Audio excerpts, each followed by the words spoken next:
Hey, what's up guys, Bajheera here.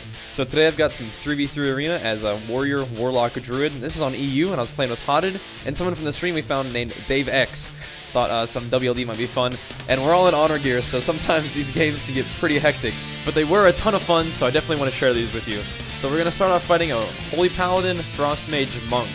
So our idea with this is to mainly hit the Frost Mage, since we can limit a lot of the damage from him, and if we can limit his damage in CC, then the Monk probably won't be able to solo our Warlock, we hope.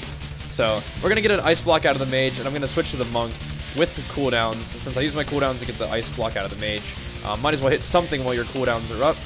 You can switch to the healer, but I don't think we had a whole lot of dot pressure on the healer, so I just wanted to switch to the DPS instead. Mage gets out of his Ice Block, right back on him. I still have my Trinket up and my Avatar up, so I can still deal a little bit of damage to him once he gets out of his Ice Block. I do catch the 2 DPS in a double Shockwave, which is always good. If you can Shockwave more than one target when you're Shockwaving, just if you can position your character to make it sort of convenient, then you should definitely do that. The extra CC really counts. I'm going to get on the Mage, I'm going to root him, which causes him to blink, so I can charge after him after his blink, and hopefully get some uptime.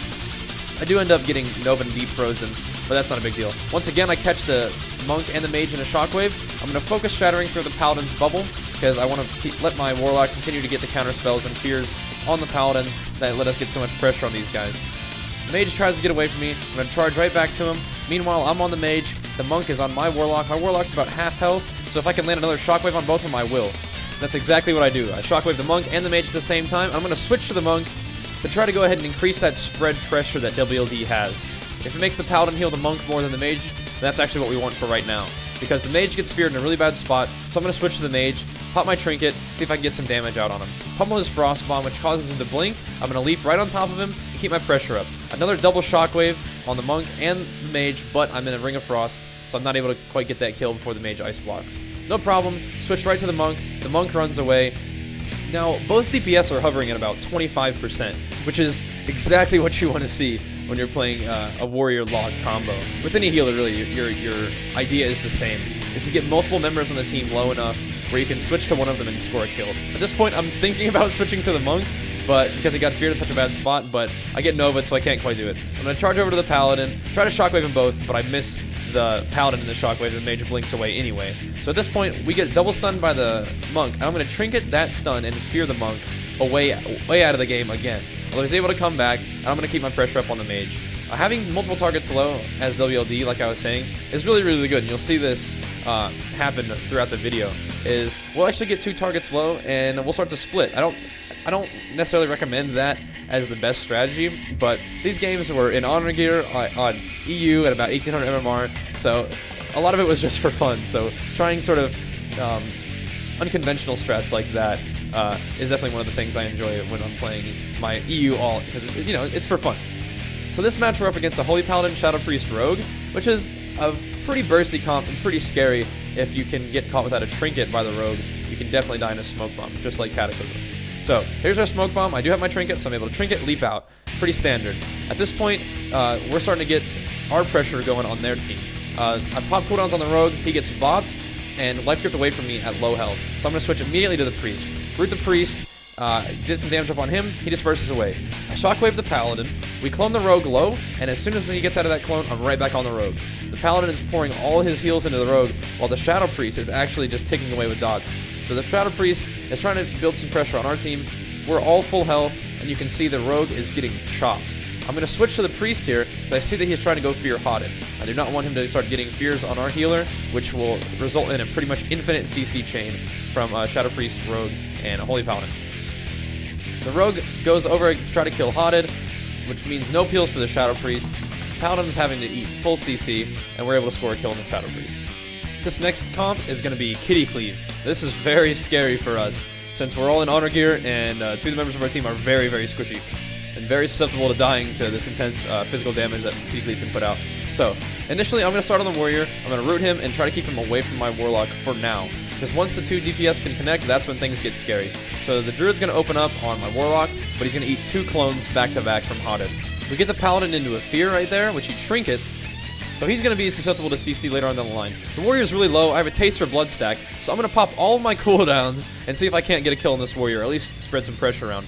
I get disarmed, but I'm going to fear the Warrior and the Paladin there, while the Warrior gets cloned. I'm going to switch to the Druid, get a ton of pressure on the Druid, make him bubble. I charge him to get some rage from my Shattering Throw, but I get Shockwaved on the cast. So, no Shattering Throw there, no problem, switch to the Warrior.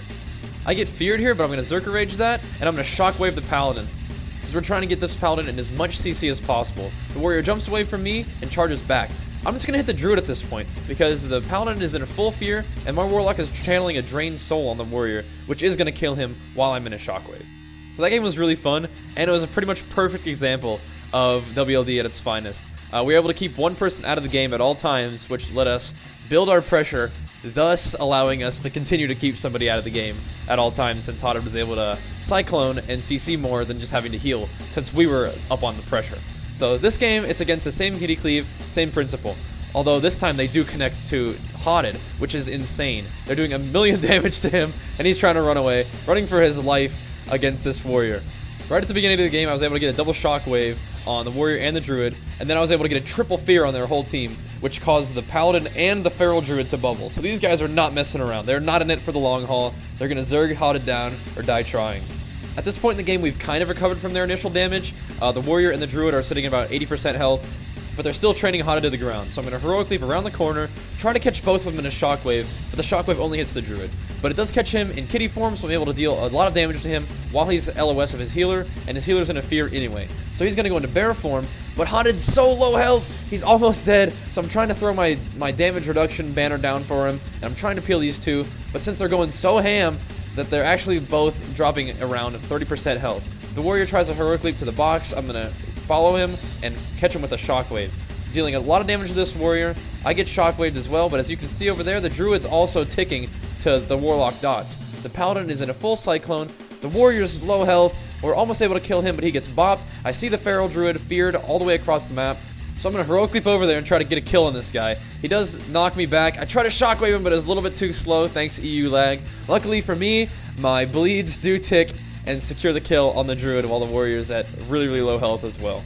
So that was pretty intense, but since we survived their initial damage with all of our CC, we were able to counter pressure them and get them to the point where they just simply had no cooldowns to survive our consistent spread damage. So this match is against the KFC, which is another team that can just take a tremendous dump all over my Warlock. So we gotta be very careful of all this physical damage we're about to fight. However, the principles that we're applying to beat Kitty Cleave are pretty much the same as this. You do want to make sure that only one DPS is really ever active in the game.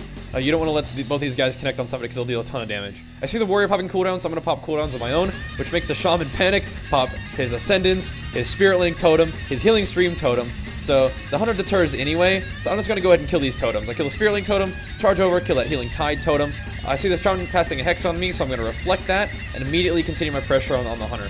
Intervening in my Warlock to try to keep a little bit of damage off him, although I do get rooted, so maybe I should have saved that intervene for something other than just damage mitigation. But the Warlock is shredding this Warrior through his defensive cooldowns. I'm going to let the Warrior go ahead and stay low over there because I want to do my best to try to kill this Hunter. We get the Shaman in a Cyclone. I missed my Shockwave, but nobody saw that.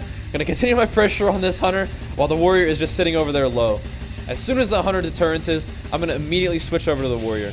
They're all bunched up over here, so I'm going to get him in a triple fear. The Hunter tries to scatter shot me off of him, but I'm going to keep my pressure up on the Hunter while my Warlock channels a full Drained Soul into this Warrior.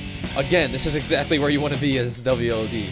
You want to have, two guys around 10% health, and you just make the Shaman have to work really, really hard to try to heal one of them up, and the other one's going to die. So that was a really, really fun position to be in when you're playing a Warrior-Warlock comp. Just your consistent spread damage is so strong.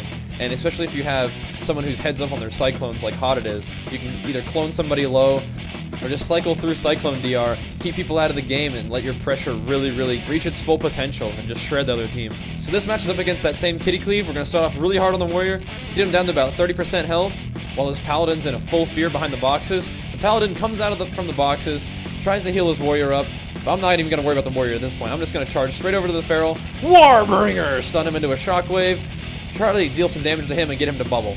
We don't quite get the bubble, but we do get a bear form, and he runs away, so I'm just going to switch immediately to the Warrior. Because I have my cooldowns up, I really don't want to waste any time or waste any of this damage that I can pour out. Ooh, man.